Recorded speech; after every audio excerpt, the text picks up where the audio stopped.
Gusto ko lang linawin guys, ito yung video ko yung nakaraang vlog ko, no. Ito siya guys, pag i-press natin to, no, magko-close yan, gagana ang IR. Magko-close din ito guys, no.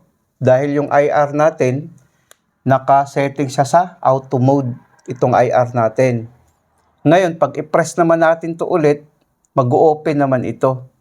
Ang function kasi nitong IR guys, pag nakalagay sa auto mode, pag i-press natin tong start button, no, magko-close yan, gagana ang IR.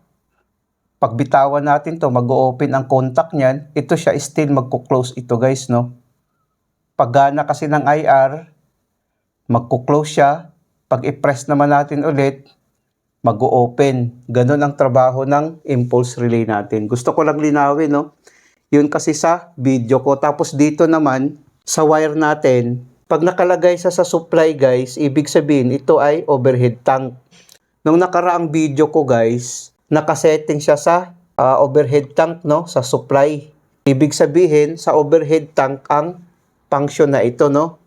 Pag overhead tank guys, pag mababasa itong black wire natin, ibig sabihin puno na yung tubig sa ating tangke.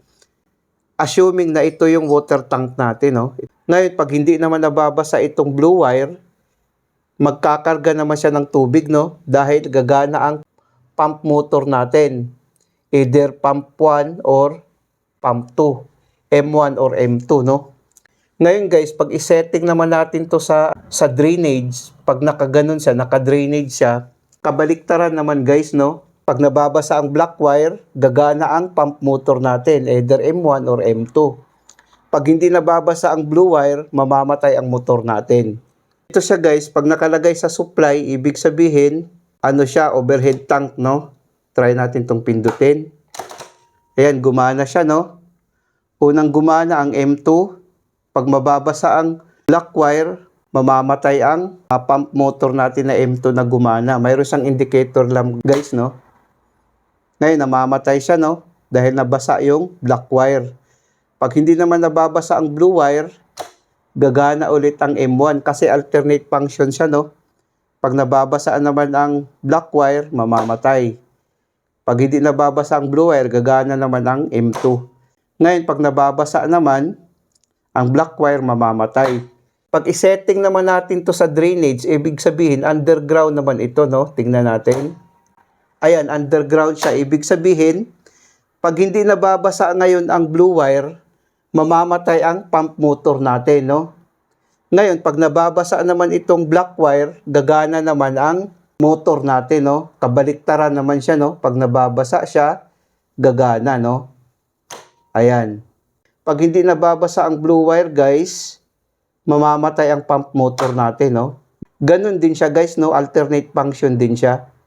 Kung makikita natin, alternate function din siya, no? Kung makikita natin. Magpapalit-palitan din yung under ng motor nila. Ganun din guys, no? Kung makikita natin. Kung mag-trip naman ito guys, automatic gagana ang M2 natin, no? Ganun, no? Kung makikita natin. Ngayon, pag isetting natin yung trip, isetting natin, magpapalit-palitan sila ngayon. Kung makikita natin, no? Ganun lang guys.